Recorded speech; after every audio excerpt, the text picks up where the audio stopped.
సువార్త ధ్వని సిలువ ధ్వని వినువారి హృదయాలలో విజయ ధ్వని. ఎఫెసీయులకు రాసిన పత్రిక 6వ అధ్యాయం.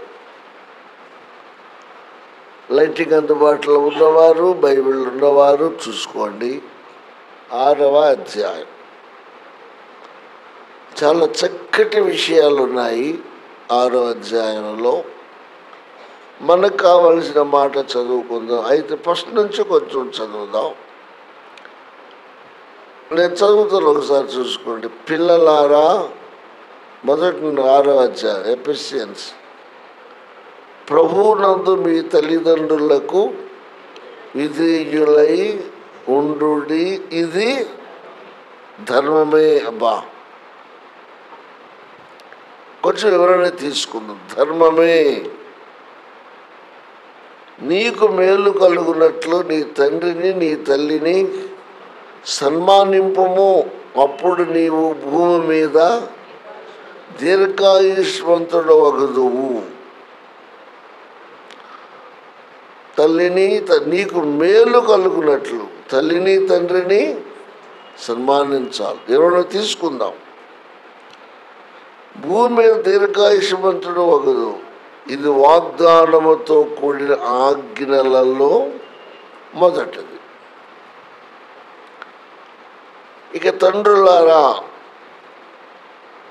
మీ పిల్లలకు కోపము రేపక ప్రభు యొక్క శిక్షలోను బోధలోను వారిని పెంచుడి. చాలు. పౌలు గారు చెరసాల్లో ఉండి వీళ్ళ బలపరచటానికి ఈ పత్రికను రాశాడు. బయటికి వెళ్ళడానికి వీలు లేదు, కానీ ఆయన దగ్గరికి ఎవరైనా రావచ్చు. నిర్బంధము లేక బంధించి ఉండుట అని అర్థం. అక్కడ ఉండి సంఘమునకు రాస్తున్న మాటలేవి. కన్నీటితో చెరసాలలో ఉండి పలికిన మాటలండి. ఏమి రాశాడో చూద్దాం. ఏమంటున్నాడు చూడండి. పిల్లలారా, ప్రభువునందు మీ తల్లిదండ్రులకు విధేయులయ్యుండుడి, ఇది ధర్మమే. ఎంత చక్కని మాట. తక్కువ టైం ఉంది మనకు. పిల్లలు వినండి. తల్లిదండ్రులు ఎప్పుడు పిల్లల క్షేమాన్ని కోరుతారు. మా బిడ్డలు మాకంటే ప్రయోజకులు కావాలి, మా బిడ్డలు మాకంటే బాగా అభివృద్ధి చెందాలి, మేము చదివింది కొద్దయితే మా బిడ్డలు మాకంటే ఎక్కువ చదవాలి, వారి ఆర్థిక విధానము బాగుండాలి అని తల్లిదండ్రులు ఎవరైనా సరే కోరుకుంటారు. Praise the Lord. ఇప్పుడు వాళ్ళు కోరుకొని కొన్ని సలహాలు ఇస్తూ ఉంటారు. బద్దకిస్తే బద్దకించొద్దు బిడ్డ, చదువుకో అంటారు. స్కూల్ కానీ కాలేజీ కానీ మానేస్తే నువ్వెందుకు మానుతున్నావు, కష్టమో నష్టమో మేము చదివిస్తాం కదా, చదువు లేక కదా మేము ఈ రీతిగా ఉన్నాము, ఈ గతి మీకు పట్టకూడదని మేము రెయ్యింబగలు కష్టపడి చదివిస్తుంటే నువ్వెందుకు మానుతున్నావు, మానొద్దు బిడ్డలారా అని ప్రోత్సహించే తల్లిదండ్రులు నిజంగా ఉండటం చాలా సంతోషం. పిల్లలు బాగా అర్థం చేసుకుంటే ఇది మా మేలు కోసమే కదా అని వాళ్ళ ప్రోత్సాహానికి దీటుగా వీళ్ళు కూడా కష్టపడి చదివి ఉన్నతమైన స్థితిలోనికి వచ్చిన వారు ఎందరో దేవునికి స్తోత్రం. అందుకని మొదటిగా ఈ మాట ఉంచాడు దైవజనుడు పరిశుద్ధాత్మ సహకారంతో. పిల్లలారా, ప్రభువునందు మీ తల్లిదండ్రులకు విధేయులై ఉండు, ఇది ధర్మం. చక్కగా సర్వసాధారణ ఇది ధర్మమే. మరి ధర్మం అంటే తల్లిదండ్రులు చెప్పటం ధర్మమే. పిల్లలు ప్రభువును బట్టి విధేయులు అవ్వటం అంటే లోబట్టం అనేది ధర్మం. దీన్ని మన పెద్దలు ఏమన్నారంటే కనీస ధర్మం అన్నారు. అంటే బలవంతంగా కాదండి, చంపేస్తా, కొట్టేస్తా, ఎర్రగొట్టేస్తా కాదండి, కనీస ధర్మం. ఇది మా మేలు కోసమే కదా, అది ధర్మమే కదా. తండ్రి కోపగించుకోవటం ధర్మమే కదా. తల్లి కోపపడేది నా మేలు కోసమే కదా. వాడు చెమటను ఓర్చి తిని తినక కడుపు కట్టుకొని పైసా పోగు చేసి ఫీజులు కట్టి బిడ్డలను అభివృద్ధిలోకి తెచ్చుకోవాలి అనడం ధర్మమే కదా. మరి ఏది అధర్మం? తల్లిదండ్రుల మాట విని కష్టపడి పైకి రావటం ధర్మం అయితే, తల్లిదండ్రులు మేలుకొని కోపపడటం ధర్మమైతే, వారి భవిష్యత్తు కోసం అహర్నిశలు కష్టపడి పని చేయటం ధర్మమైతే, ఏది అధర్మం? మరి ఆలోచించండి పిల్లలారా. తండ్రి మాట వినకపోవటం అధర్మం. తల్లి సలహాను పాటించకపోవటం చెప్పండి అధర్మం. పెద్దల మాటకు లోబడకపోవటము అధర్మం. మీరెంతో పైకి రావాలని కోరుకుంటే మీరు మధ్యలో ఎగ్గొట్టేసి తల్లిదండ్రులు కంట నీరు పెట్టుకునేలాగా చేయడం, దుఃఖ పెట్టడం, బాధ పెట్టడం చెప్పండి అధర్మం.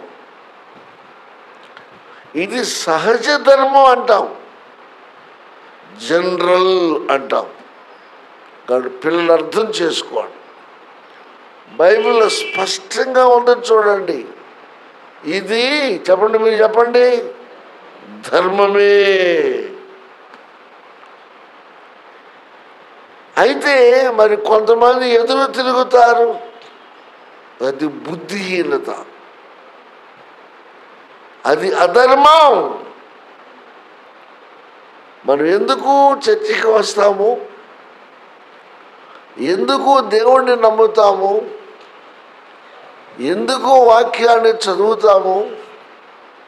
ఎందుకు వాక్యాన్ని వింటాము అంటే ఏది ధర్మమో త్వరగా, ఏది అధర్మమో తెలుసుకోవడానికి.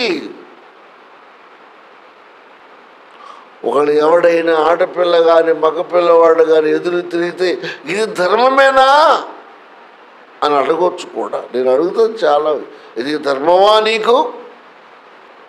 ఇది చాలా శాడిజం.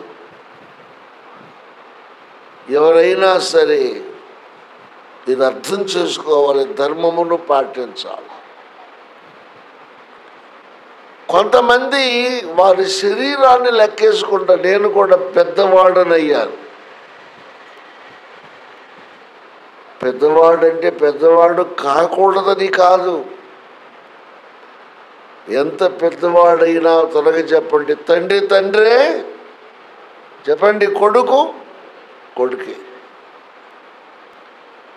ఎంత పెద్దవాడైనా తల్లి తల్లే, త్వరగా చెప్పండి బిడ్డ బిడ్డే. అంతకు మించి వారు ఆలోచిస్తే అది అధర్మం.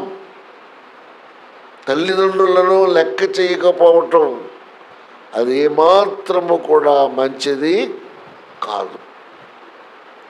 ఎఫెసీ పత్రిక 6వ అధ్యాయం 1వ వచనములో ధర్మమును గురించి చెప్పాడు. లోబడాలి అంతే, ఇది మన మేలు కోసమే. తరువాత నీకు మేలు కలుగునట్లు నీ తండ్రిని తల్లిని సన్మానింపము, అప్పుడు నీవు భూమి మీద దీర్ఘాయుష్మంతుడు వగదు. పై మాట ఏంటి? విధేయత చూపమన్నాడు. రెండవది ఏంటి? నీకు మేలు కలగాలంటే నీ తండ్రిని తల్లిని ఏం చేయాలి? సన్మానించటం అంటే గౌరవించాలి. తల్లిదండ్రులను గౌరవించాలండి. తల్లిదండ్రుల యందు దయలేని పుత్రుండు పుట్టనేమి వాడు గిట్టనేమి. పుట్ట యందు చెదలు పుట్టదా గిట్టదా విశ్వదాభిరామ ఇడులవేమ. తలిసిరేయటం, తృణీకరించటం, ఎదురు తిరగటం ఈజీయే.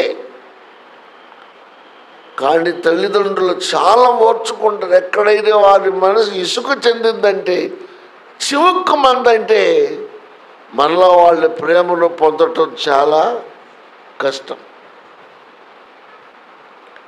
అందాక ఏ తల్లిదండ్రులు తెచ్చుకోకూడదు. ఇది పాత నిబంధనలో ధర్మశాస్త్రములో చెప్పబడిన మాట. ఇక్కడ ఒకటేమనుందంటే మొదటిది అనుంది.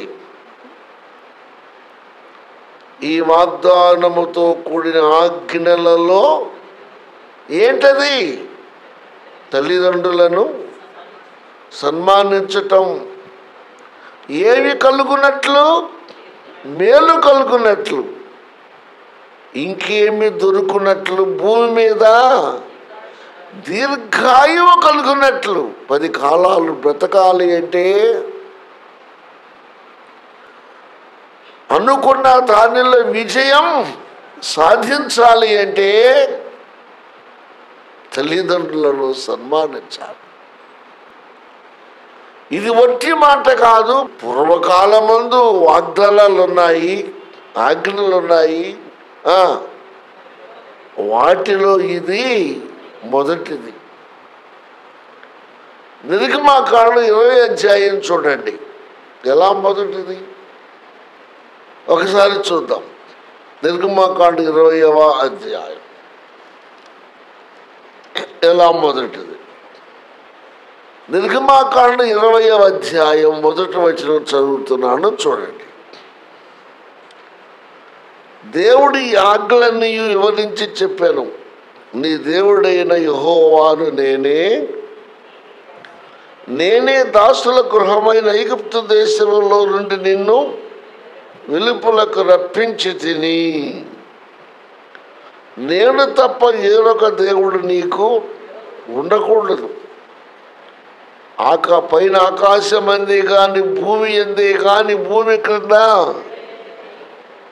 దేని రూపమును నీవు విగ్రహములైన నీవు చేసుకొనకూడదు. వాటికి సాగిలా అవన్నీ వాటిని పూజింపకూడదు. ఏలైనగా నీ దేవుడనైన యెహోవాను నేను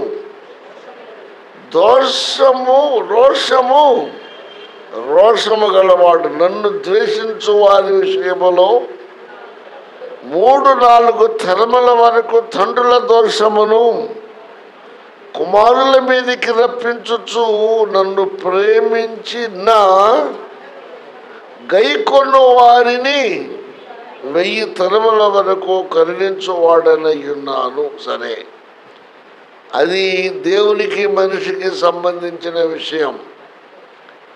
ఇక తర్వాత దేవుడు యెహోవా నామమును వ్యర్థముగా ఉచ్చరింపకూడదు. యెహోవా తన నామమును వ్యర్థముగా ఉచ్చరించువాడు నిర్దోషిగా ఎంచడు. విశ్రాంతి దినమును పరిశుద్ధముగా ఆచరించుటకు జ్ఞాపకముంచుకొనుము. 6 దినములు నీవు కష్టపడి నీ పని అంతయు 7వ దినము నీ దేవుడని యెహోవాను యెహోవాకు విశ్రాంతి దినము.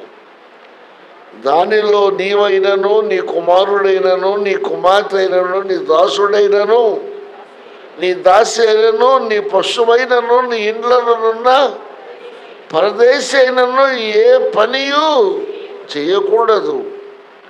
6 దినములలో యెహోవా ఆకాశమును, భూమి, సముద్రమును వాళ్ళ సమస్తము సృజించి 7వ దినమున విశ్రమించాను. అందుచేత యెహోవా విశ్రాంతి దినమును ఆశీర్వదించి దాన్ని పరిశుద్ధపరచెను. ఇక తర్వాత చూడండి 12వ వచనం. నీ దేవుడైన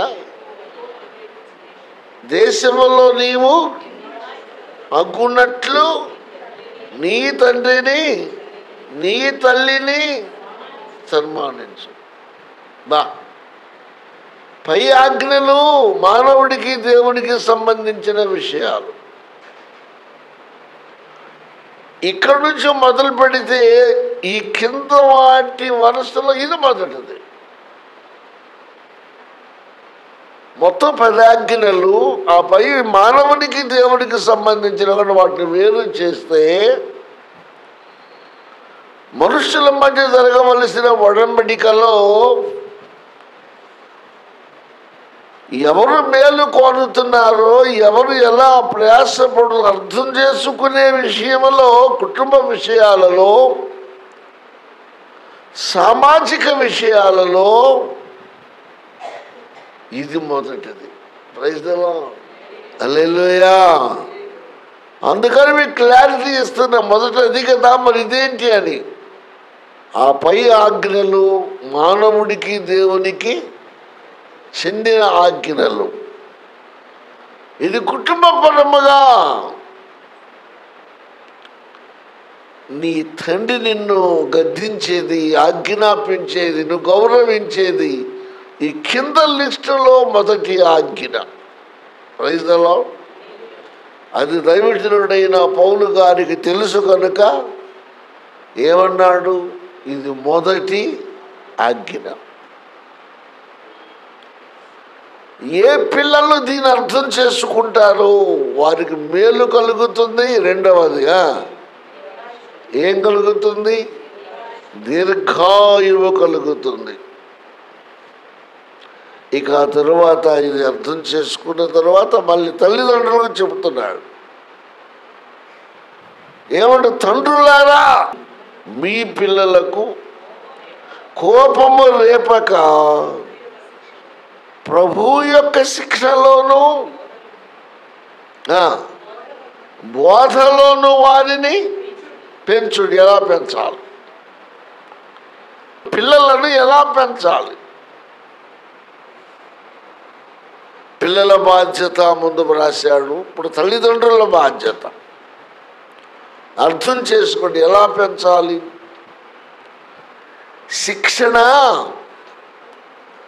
నేను తండ్రిని కదా, నేను తల్లిని కదా, నేను ఏది చెప్పినా వాడు చెయ్యాలి అని మూర్ఖంగా ఉండకూడదు. వారు కోపపడే తీరు కానీ, వారు పెంచే విధానము కానీ, బెత్తము వాడవచ్చు అన్నాడు సొలొమోను పిల్లల మీద. వాళ్ళు బెత్తాన్ని ఉపయోగించే విషయము కానీ, ఆ శిక్షణ ఎలా ఉండాలి? ఎలా ఉండాలి? ఎలా ఉండాలి? ప్రభువు యొక్క శిక్ష. ప్రభు యొక్క శిక్ష అంటే ఏంటి? శిక్షించటం అనే దానిలో చాలా అర్థాలు ఉన్నాయి. తప్పు చేసిన వాడిని, తప్పు రుజువైతే వాడిని ఏం చేయాలి? శిక్షించాలి. ఇక్కడ ఏమన్నాడు చెప్పండి, అర్థం చేసుకోండి. ఏమని చెప్పాలి? నువ్వు నేను చెప్పిన మాట వినకపోతే నిన్ను తన్నేస్తా, నేను చెప్పిన మాట వినకపోతే నిన్ను గుద్దేస్తా, నేను చెప్పిన మాటలు వినకపోతే, నా శిక్షను అనుభవించకపోతే నీ అంతు చూస్తా అట్లా అనకూడదు.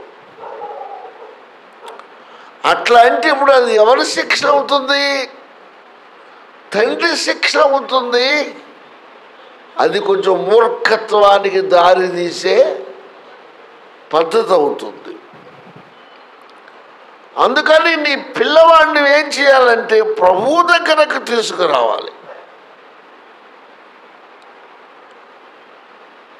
నీకంటే గొప్పవాడైన నీ తండ్రిని గురించి నువ్వు మాట్లాడు, దేవుడి గురించి మాట్లాడాలి. నేను శిక్షించినా శిక్షించకపోయినా మనకొక తండ్రి ఉన్నాడు. Praise the Lord. ఆయన శిక్షణలో నువ్వు ఎదగాలి. ఆయన దగ్గర నువ్వు తర్ఫీదు పొందాలి. అర్థం ఏంటో తెలుసు? ఆయన వాక్యమునకు నీవు లోబడాలి. నా మాట వినినా వినకపోయినా దేవుని మాటలు వినవయ్యా, నువ్వు కొడుకుని చెప్పాలి. నా శిక్షణ నీకు నచ్చినా నచ్చకపోయినా దేవుడు ఇచ్చే శిక్ష నీవు అర్థము చేసుకొని నీ కూతురికి నువ్వు చెప్పాలి. ప్రభువును బట్టి ఇది వాస్తవమే కదా, ఇది వాక్యానుసారమే కదా. తండ్రికి లోపడుతున్నామంటే తండ్రిని బట్టి కాదు, ఇచ్చేది తండ్రి అయిన ఎవరిని బట్టి? దేవుడిని బట్టి అని అర్థం చేసుకోవాలి. ఇది పిల్లలకు అర్థం కావాలంటే నీ పిల్లలను దేవుడి సన్నిధిగా నువ్వు నడిపించాలి. నీ పిల్లలను దేవుని సన్నిధికి నడిపించుట నీవు అలవాటు చేయాలి. దేవుని విధులు ఎలా ఉంటాయో నేర్పించాలి. దేవుని లైన్ ఎలా ఉంటుందో పిల్లలకు చెప్పాలి టైం ఉన్నప్పుడల్లా. నేను ఇది ఊరుకున్నా అనుకున్నావేమో, దేవుడు చూస్తున్నాడు. ఆయన సర్వాధికారి. ఆయన గుడిలో, ఆయన బడిలో, ఆయన ఒడిలో శిక్షణ నీకు అవసరం అని చెప్పాలి. దేవునికి స్తోత్రం. హల్లెలూయా. అప్పుడు వాడు నీకు లోబడినా లోపడకపోయినా త్వరగా దేవునిని బట్టి నీకు లోబడతాడు. దేవుని దగ్గర ఆయన శిక్షణ పొందుతాడు. అందుకే మన పిల్లలకు దేవుణ్ణి ఒక తెలిసినప్పటి నుంచే పరిచయము చేయాలి. మీకు చెప్పాను చాలాసార్లు. నేను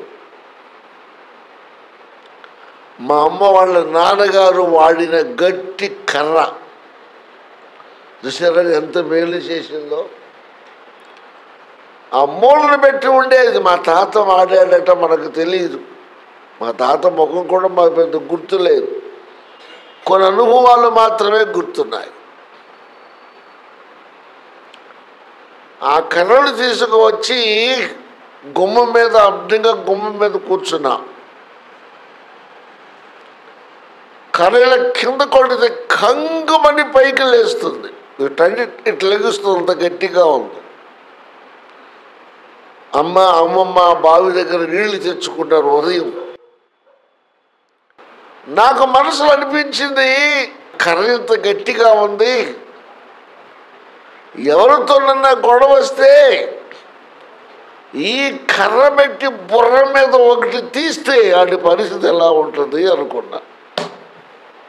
ఈ కర్ర పెట్టి బుర్ర మీద ఒకటి తీస్తే ఎలా ఉంటుందని అనుకుంటూ నోట్లో మాట అనేసా. మా అమ్మ విన్నారు ఆ మాట. నీళ్లు తేవటం ఆపేసి,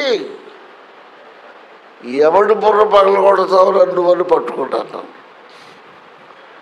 అమ్మా, బుర్ర పగల కొడితే, తల మీద కొడితే ఎంత దెబ్బ తగులుతో అంటున్నాను, కానీ ఎవడి బుర్ర పగల కొడతా అని కాదు కదా నేను వాదించా.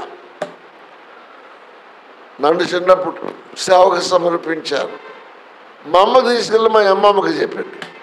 జమాయమ్మ గారు పుస్తకం మీద ఫోటో చూశారుగా. ఇక ఆవిడ కూర్చుని, నువ్వు మగ పిల్లవాడివి, ఇవాళ అన్నావు, రేపు తలకాయ పగల కొడతావు. అసలు ఎందుకన్నావు ఆ మాట? ఎవరు మాట వరుస కన్నారని ఇద్దరు కలిసి నాతో పోట్లాడి కర్ర ఎక్కడి నుంచి తెచ్చిన ఆ కర్ర మూలన పెట్టేదాకా నన్ను విడిచిపెట్టల. అది ప్రభువునందు ఇచ్చే శిక్షణ. ఒకవేళ కర్ర నేను పెట్టను అన్నాను అనుకోండి,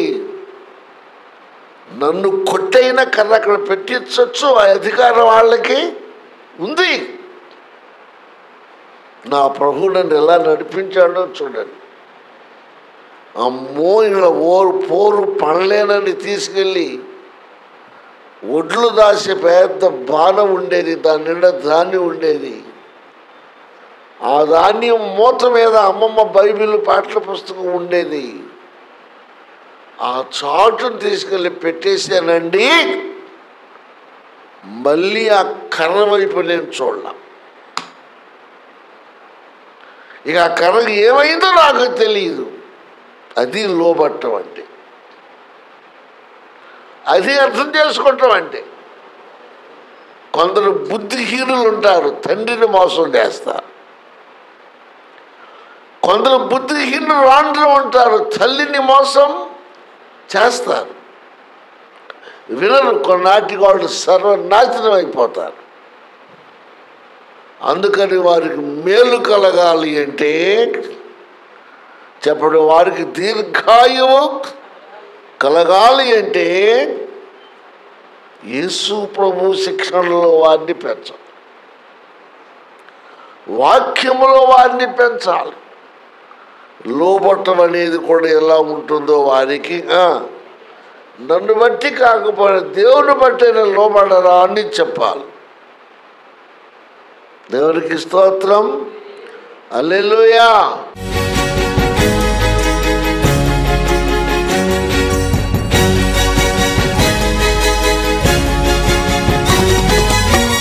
యేసుని మాటలు వినగా వినగా మనసుకు శాంతి, ఆత్మకు రక్షణ.